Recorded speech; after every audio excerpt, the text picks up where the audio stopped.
Madame, Monsieur, bonsoir et merci de votre fidélité à ITV en ce 25 mars 2020. Le ciel est bleu, la nuit est noire, l'air est moins pollué et sans les gaz à effet de serre. C'est une petite lumière dans cette grande grisaille, mais la maladie doit être concassée à tout prix. Voici la colonne vertébrale du journal. Le Sénégal va tester la chloroquine sur des patients positifs au coronavirus. C'est ce qu'a dit ce jour le professeur Seydi, chef du service des maladies infectieuses et tropicales de l'hôpital de Fann. 13 nouveaux cas positifs de coronavirus ont été communiqués aujourd'hui par les services du ministère de la Santé. 90 patients sont en ce moment sous traitement au Sénégal. Les services de la police nationale ont admis des violences policières avec quelques périphrases perpétrées violences hier soir, mais les contrevenants ne peuvent avoir aucune excuse. On ne peut pas se prévaloir de sa propre turpitude. Dans la ville Saint-Atouba, où l'activité commerçante est très développée, le couvre-feu a fait que tout a fermé bien avant l'heure. Notre correspondant sur place nous donnera les détails dans ce journal. Et puis le service d'hygiène national a du pain aussi sur la planche avec tous les gestes barrières et les précautions d'hygiène indispensables en ces temps complexes de coronavirus. Nous nous intéresserons dans ce journal à ce service névralgique qui doit agir en tout lieu et en toutes circonstances. Le développement de tous ces éléments dans un instant.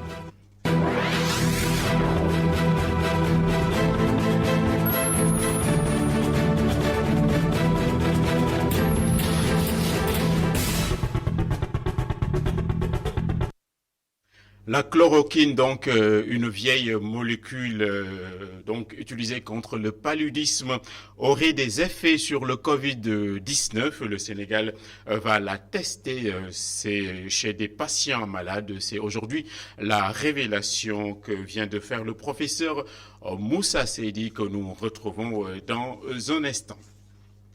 Le communiqué numéro 24 du ministère de la Santé est sans doute un record en termes de cas détectés positifs au coronavirus. 13 nouveaux malades ont été communiqués ce mercredi, mais tout n'est pas morose. On n'a pas relevé aujourd'hui de transmission communautaire et un patient d'ailleurs supplémentaire a retrouvé la plénitude de ses moyens. Les détails donc avec le directeur du cabinet du ministre de la Santé. Mercredi 25 mars 2020, le ministère de la Santé et de l'Action sociale a reçu les résultats des examens virologiques ci-dessous. Sur 142 tests réalisés, 13 sont revenus positifs. Il s'agit de 5 cas importés et 8 cas contacts suivis par nos services. Un patient hospitalisé au service des maladies infectieuses et tropicales de Fann a été contrôlé négatif à 2 reprises et donc déclaré guéri. Sa sortie devrait survenir dans les heures qui suivent. L'état de santé des patients hospitalisés à Dakar, Touba, Ziguinchor est stable. À ce jour, 99 cas ont été déclarés positifs, dont 9 guéris et 90 encore sous traitement. Le ministère de la Santé et de l'Action sociale renouvelle à la population son appel au respect strict des mesures de prévention individuelle et collective. Et au premier soir du couvre-feu, des éléments de la police ont manqué de discernement et s'en sont pris à des gens, quoique des têtes brûlées. À Dakar, des jeunes gens croisés en bordure de route ont dénoncé donc l'usage disproportionné de la force et condamnent de la même manière donc l'irresponsabilité et la folie de certaines personnes. Mam Abdougué Kassé et Augustin Mandan ont réalisé à ce sujet un reportage. Les violences qui ont émaillé le couvre-feu de mardi soir sont sur toutes les lèvres des jeunes médinois de la rue 25, angle 6. Regroupés autour du tenancier de chariot de café, ces jeunes ont du mal à accepter l'usage de la force par la police, surtout contre ceux qui rentraient de leur travail au moment de l'entrée en vigueur du couvre-feu. Pour frapper les gens, c'est pas normal. Hier, ils sont partout. Des satis, pour frapper les gens, ça c'est pas normal. Tu te rappelles le gars, tu l'amènes en police, ça, tu mets le mandat, ça c'est obligatoire. Frapper encore, c'est pas normal. Voilà. Ou les vieux même, tout le monde, c'est pas normal. Ce ressortissant malien déplore cependant le comportement défiant de certains citoyens qui refusent de se terrer chez eux et jouent au chat et à la souris avec les hommes de tenue. À partir de 20h, tu es chez toi. Personne ne te frappe. Ni tu sors, le gars il va te frapper. Point. Son ami a le cœur meurtri.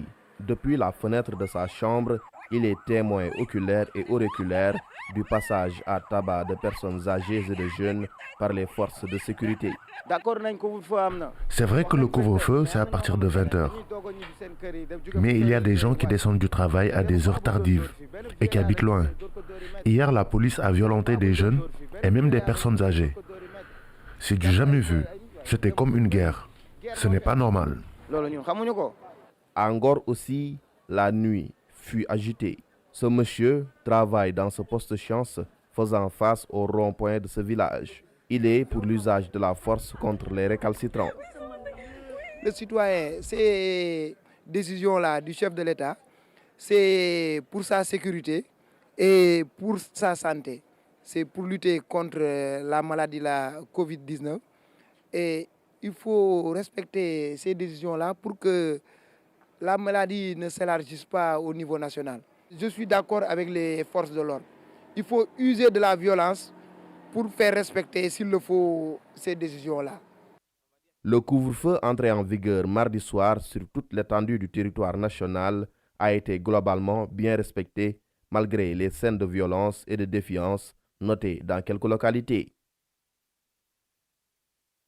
Et à signaler que la police nationale a sorti aujourd'hui un communiqué pour se féliciter que tout se soit bien passé en règle générale en dépit des errements notés ça et là et du zèle donc qu'on a vu sur les réseaux sociaux. D'ores et déjà, donc, le nombre de passagers à bord de véhicules de transport sera bien limité de moitié au prorata de ce que prévoit la carte grise. Les taxis urbains et ainsi que les véhicules particuliers de tourisme ne pourront plus transporter que 3 personnes et ce sont de fortes mesures qui sont dictées par le contexte que nous vivons. Les transporteurs sont donc estomaqués et vont néanmoins respecter toutes les mesures qui sont prises. Oumar Khan et Seleman Diallo nous en disent davantage. Les doubles sièges ne reçoivent désormais qu'une seule personne. Les chauffeurs des bus Tata ne sont pas dans une logique de jouer au chat et à la souris avec les agents de la circulation, mais de respecter les mesures à la lettre. Il faut respecter les mesures, faire ce qu'on te demande de faire et se limiter aux 14 places autorisées.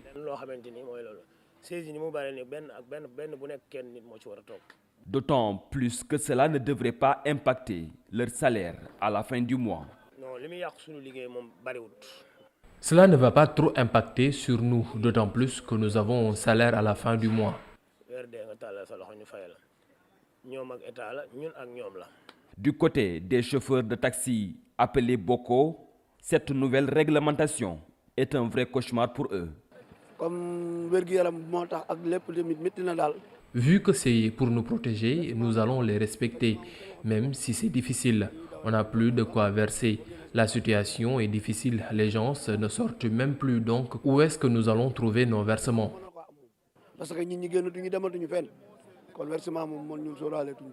Vraiment, c'est très difficile, quoi, vraiment. Parce que tu ne gagnes rien. Parce que quand tu prends deux clients, chaque client te paye 1500 ou 1300. Bon, tu passes à la péage pour payer une autre 1000 francs pour partir avec. Tu dois acheter de gasoil.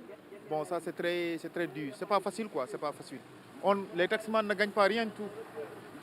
Des sacrifices qu'ils sont obligés de faire pour se protéger eux-mêmes et protéger les passagers, même si certains ont trouvé une astuce pour contrer la mesure. Nous reparlons donc de la chloroquine et ses effets placebo. C'est un vieux médicament de 70 ans donc qui aurait un impact sur la maladie Covid-19. Le Sénégal va la tester, donc la chloroquine, chez des patients malades. C'est la révélation que vient de faire le professeur Moussa Seydi, c'est le chef du service des maladies infectieuses et tropicales de l'hôpital Fann que nous écoutons de suite. La chloroquine, c'est un peu comme la nivaquine. On sait à présent qu'elle peut venir à bout de la Covid-19. Tout de même, les recherches doivent se poursuivre afin que, de façon unanime, que l'on s'accorde sur la possibilité de la prescrire à tous ceux qui en auraient besoin. Les malades commencent à en prendre et les résultats sont plutôt satisfaisants. Quand on aura la certitude que les patients la supportent sans effets indésirables non gérables, on pourra y associer l'azithromycine. Mais ce médicament ne soigne pas que la Covid-19. Certains en ont besoin pour d'autres maladies. Certains patients en ont besoin pour même sauver leur vie. Évitons d'en stocker inutilement pour ne pas mettre ces derniers en danger. Ne vous en procurez pas sans ordonnance au risque de provoquer une rupture de stock. L'état d'urgence donc qui a été instauré va fixer de nombreuses personnes qui pourraient avoir du mal à survenir aux besoins essentiels, mais le ministère, les pouvoirs publics continuent à rassurer dans ce domaine et le ministère de l'économie solidaire, par exemple, pense venir en aide aux couches sénégalaises les plus vulnérables. Cher Hassan Afal et Cher Ougueï. L'état d'urgence décrété par le chef de l'État ne doit pas freiner l'économie nationale, surtout pour ceux-là qui doivent chercher au jour le jour de quoi vivre. Pour le ministre de l'économie sociale et solidaire, ces petits commerces doivent s'adapter aux mesures actuelles pour continuer à exercer. Il faut que toutes les populations s'adaptent à la nouvelle situation qui nous est imposée par la maladie. Vous étiez dans la vente de transformation de produits locaux, les céréales, etc. La vente se faisait la nuit, tchéré, lard, fondé, etc. Il faut ramener le temps. Donc, il faut d'abord prendre des dispositions individuelles, s'adapter à la nouvelle situation. Ensuite, maintenant, l'accompagnement de l'État peut être efficace.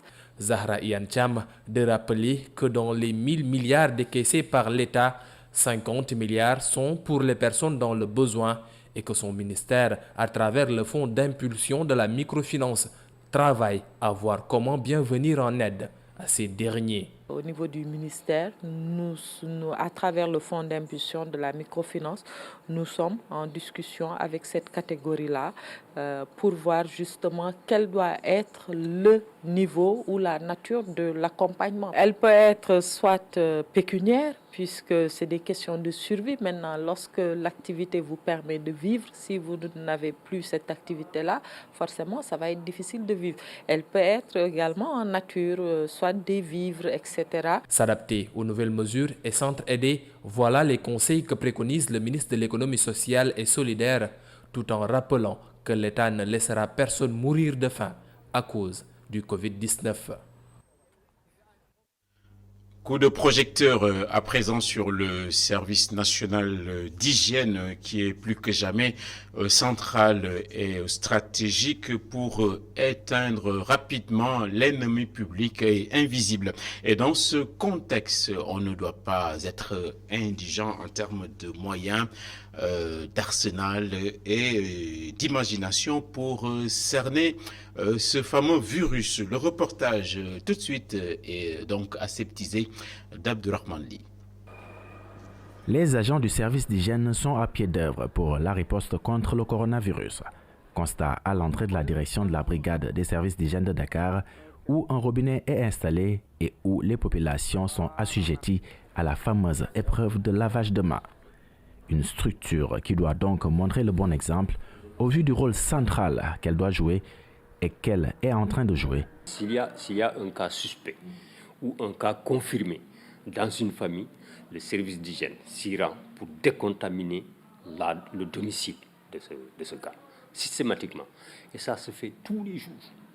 Ça se fait tous les jours depuis l'apparition de la maladie. Et partout également où ce cas est passé, même s'il est passé dans une structure de santé quelque part avant de rejoindre donc le centre de traitement, cette structure elle est systématiquement traitée, décontaminée par le service national de l'hygiène. En plus de cela maintenant, les activités de sensibilisation de tout l'entourage sur un rayon d'1 kilomètre autour du cas. La sensibilisation sur le lavage des mains, sur la gestion des déchets, sur l'entretien des toilettes, sur l'hygiène globalement de la famille, elle est assurée par le service national de l'hygiène. Pour ce faire, il faut impérativement des moyens, sans quoi ces activités pourraient faire long feu. Une chose essentielle à laquelle le ministère de la Santé a pensé en mettant ses moyens à leur disposition, nous dit Rassoulouba. Le ministère de la Santé, dans le cadre de cette riposte, avait demandé en tout cas à chaque structure intervenant dans les opérations de faire un plan d'action. Et le plan d'action du service national de l'hygiène a été validé au même titre que les autres. Et les ressources sont mises à la disposition du service national de l'hygiène. Nous, au niveau du service de la brigade régionale d'hygiène de Dakar, le budget il est estimé à peu près à plus de 50 millions. Un programme national de désinfection est à ce jour en préparation pour arriver à bout de cette pandémie, nous révèle Rassoulouba. Vous allez au niveau de la direction, il y a un programme, un vaste programme de traitement de toutes les villes, de toutes les localités du Sénégal, qui est en préparation. Et je suis sûr, en tout cas, que sous peu, si ce n'est pas aujourd'hui ou bien demain, en tout cas, ces opérations de grande envergure seront engagées. Un pour tous, tous pour un. Voici comment le chef de la brigade régionale d'hygiène de Dakar, Rassoulouba, a conclu son propos.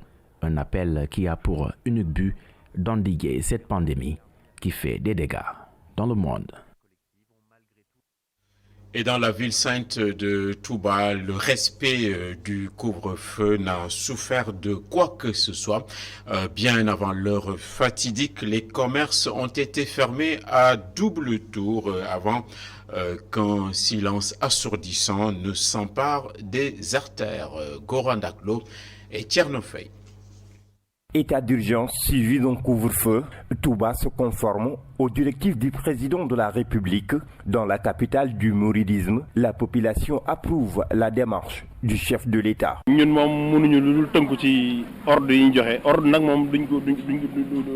ne pouvons que suivre les ordres et appliquer les directives, même si c'est dur. Nous allons suivre la bonne voie pour combattre cette maladie. Nous prions pour que Dieu nous préserve. Nous avions l'habitude de travailler la nuit.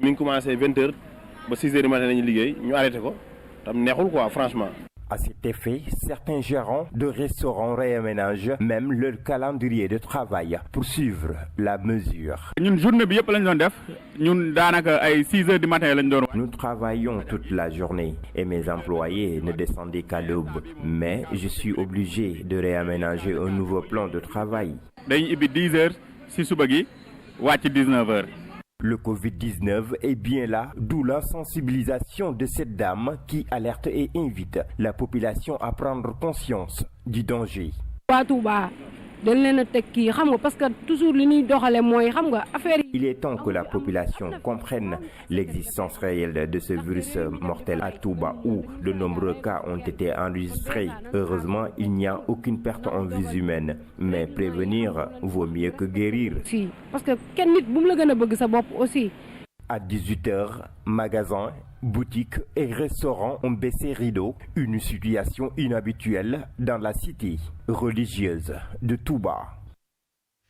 Et à Kolda, on est de plus en plus tellurique en sillonnant le terrain pour voir si toutes les instructions ont été suivies au pied de la lettre dans cette région frontalière des deux Guinées ainsi que de la Gambie. On a mis des filtres et le marché hebdomadaire de Diaobé a été fermé. Seydou Diatta est notre correspondant permanent sur place. Cette tournée à travers toute l'étendue du territoire régional initiée par le comité régional de gestion de l'épidémie de coronavirus consiste à évaluer le dispositif au niveau des postes stratégiques et mettre les bouchées doubles à travers des consignes afin de renforcer les mesures préventives. C'est une tournée que nous avions initiée pour venir constater de visu la mise en œuvre des recommandations retenues lors de la réunion du comité régional de gestion des épidémies. Et au niveau de Kolda, on avait élaboré un plan d'action régional de riposte contre cette épidémie. Et l'un des points essentiels de ce plan porte sur le contrôle sanitaire au niveau des postes frontaliers. Donc un ensemble de commodités sécuritaires qui devraient permettre à ces agents-là de faire les premiers contrôles avant l'entrée des passagers au niveau du territoire régional. Et nous avons fini cette visite avec un sentiment de satisfaction parce que toutes les recommandations qui avaient été dictées sont bien mises en œuvre. Jusqu'ici, la région n'a point enregistré de cas positifs malgré les alertes. Les prélèvements envoyés à l'Institut Pasteur de Dakar sont tous revenus négatifs. Oui, pour l'instant, on touche du bois. Donc il y a eu beaucoup d'alertes, il y a eu beaucoup de prélèvements qui ont été envoyés au niveau de Dakar, je pense en 9, mais tous ces tests nous sont revenus négatifs. Jusqu'au moment où nous sommes, il n'y a pas encore de cas positifs signalés au niveau de Kolda. Pour autant, on ne va pas baisser les bras. Donc on va continuer à mener ce combat-là, à davantage communiquer, sensibiliser les gens. Maintenant, s'il y a des responsabilités à prendre au niveau de l'administration, mais on va les prendre. Des responsabilités à prendre, c'est exactement ce qui se passe en ce moment au niveau de la frontière avec la Guinée-Conakry.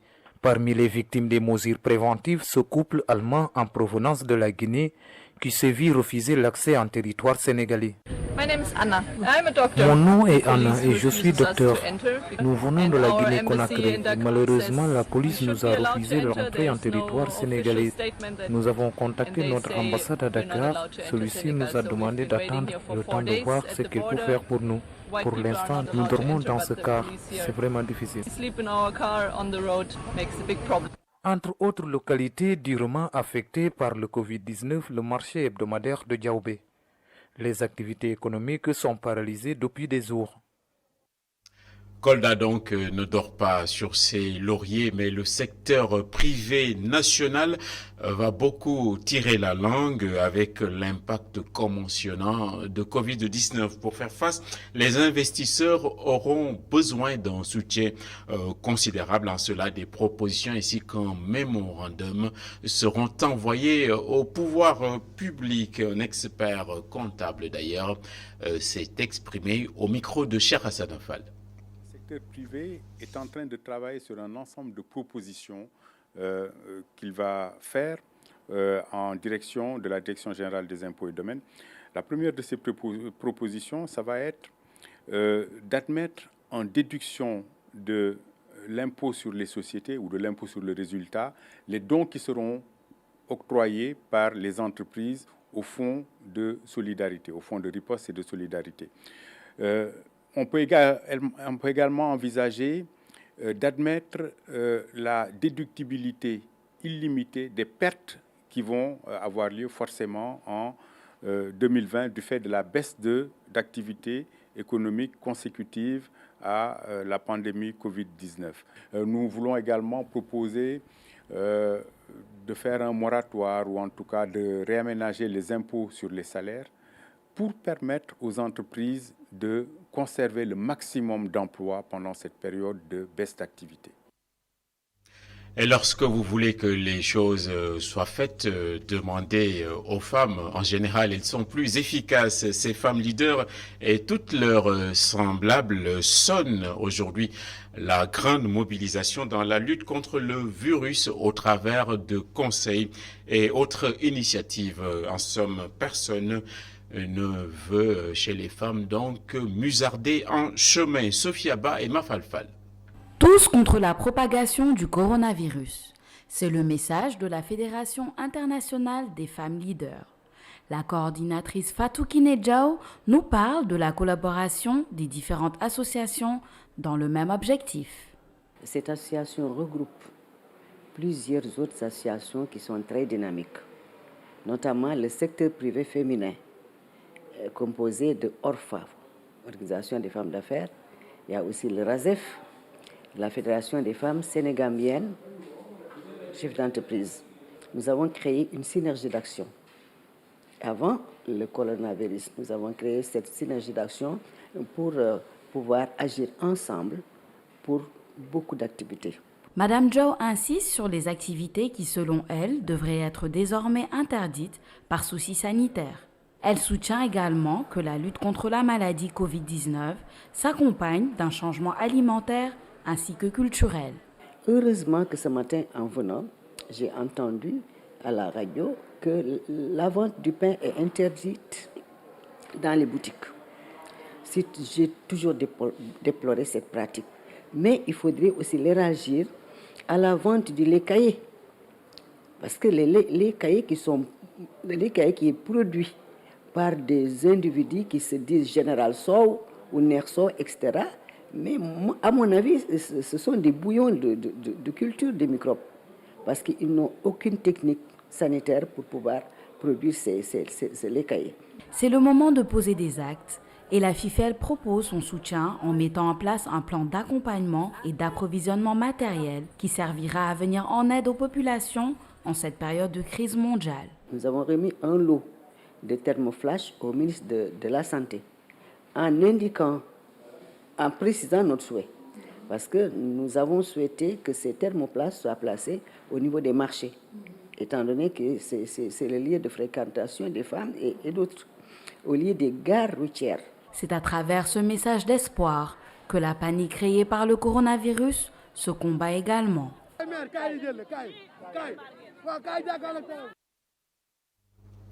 Et c'est à présent le momentum de nos correspondants régionaux. Aujourd'hui, nous avons aussi bien Thiès avec Isidore Alexandre Sen et Saint-Louis avec Momar Alisnian pour les dernières informations et nouvelles locales. D'abord Thiès, Isidore Alexandre Sen nous fait la mise à jour face donc à ce qui nous interpelle tous, cette grande maladie coronavirus. Bonsoir Isidore Alexandre Sen.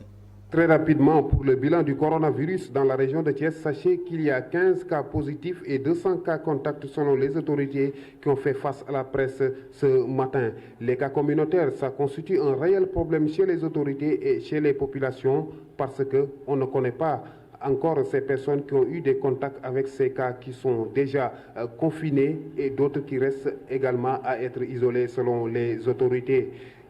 Hier, comme partout au Sénégal, Thiès a vécu son premier jour de couvre-feu, un bilan satisfaisant selon les forces de l'ordre qui ont arrêté 58 véhicules, 4 motos Jakarta et 2 personnes. Il en est de même à Tivaouane où une dizaine de personnes a passé la nuit au commissariat urbain de Tivaouane. Ce matin également, c'était l'entrée en vigueur des décisions prises par le ministre des Transports et du Désenclavement ici à Thiès qui parle de transport, parle de moto Jakarta. Et les conducteurs de moto ont travaillé ce matin, bravant ainsi la décision du ministre, mais c'était sans compter sur la détermination des forces de l'ordre qui ont arrêté beaucoup de motos Jakarta et leurs propriétaires vont devoir payer l'amende au risque de voir leurs motos confisquées par ces autorités. Voilà, Isidore nous dit que le virus ne dort pas donc là-bas à Thiès et qu'il est actif. Nous allons retrouver donc à Saint-Louis également Momar Alice Niar, bonsoir. Momar, quelles sont les dernières nouvelles que vous avez dans la capitale du Nord? Merci Hassan. Nous commençons le point à Saint-Louis par le couvre-feu d'hier qui a été respecté par les populations dans leur grande majorité, sauf dans quelques poches, notamment dans la langue de Barbarie, à Guetnar surtout, où les populations ont tardé à regagner leur domicile. Il aura fallu que la police arrive sur les lieux pour les obliger à se confiner dans leur demeure. Par rapport à la situation de la maladie, il faudra retenir que les 49 cas contacts du cas positif de Saint-Louis ont été finalement confinés à l'hôtel Méridien, un hôtel qui a été réquisitionné par l'autorité administrative. Les malades y sont suivis et les mesures par rapport à leur alimentation et à leur sécurité ont été prises par le gouverneur de la région. Le gouverneur qui a pris également d'autres mesures très importantes, notamment en ce qui concerne les marchés sur l'étendue du territoire régional. Désormais, les marchés ouvrent de 7h du matin jusqu'à 17h, donc le temps de permettre aux services d'hygiène et aux différentes municipalités de procéder au nettoiement et à la désinfection des lieux. Ce matin également, nous avons constaté à Saint-Louis que les forces de l'ordre veillaient au grain en ce qui concerne les mesures prises par le ministère des Transports, c'est-à-dire la surcharge des véhicules, et également les conducteurs et autres passagers. Le port de masques et de gants est désormais obligatoire dans les véhicules ici à Saint-Louis. Donc voilà en tout cas en somme tout ce qu'on peut retenir dans la capitale du Nord par rapport à cette situation de la lutte contre cette pandémie qu'est la Covid-19.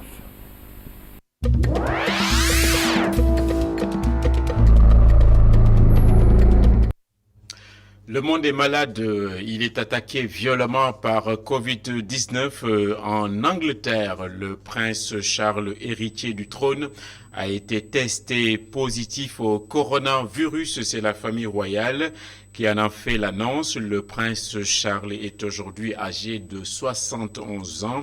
Les commentateurs là-bas parlent d'un coup de tonnerre alors que le pays vient à peine d'être confiné. L'ONU soutient une thèse inédite en appelant à mettre en liberté des détenus pour éviter une explosion du virus. C'est en effet le haut-commissaire aux droits de l'homme, Madame Michelle Bachelet, qui a suggéré la mise en liberté urgente de prisonniers à travers le monde pour éviter les ravages en milieu carcéral, souvent surpeuplé. L'Espagne également se demande si le puits a un fond avec 3434 décès liés au coronavirus à la date d'aujourd'hui. C'est désormais plus qu'en Chine, berceau pourtant de la pandémie. Pour faire face, l'Espagne a passé commande pour plus de 400 millions d'euros de matériel sanitaire donc pour affronter cette crise qui est d'une violence inouïe. En Conseil des ministres, le gouvernement français a présenté 25 ordonnances dont l'effet devrait être de permettre à l'économie française de se relever à la suite de cette crise sanitaire sans précédent. Selon le Premier ministre Édouard Philippe, la France et les Français devront se préparer à de gros efforts face à ce choc économique et social. La semaine prochaine sera chômée en Russie sur décision du président Vladimir Poutine. Ces congés devraient aider à ralentir l'avancée de la pandémie du coronavirus. La contamination est relativement faible là-bas en Russie par rapport à l'Europe occidentale. Le pays en compte donc 658 cas à ce jour en termes de patients positif. Vladimir Poutine donc a décrété une semaine chômée à partir du 30 mars.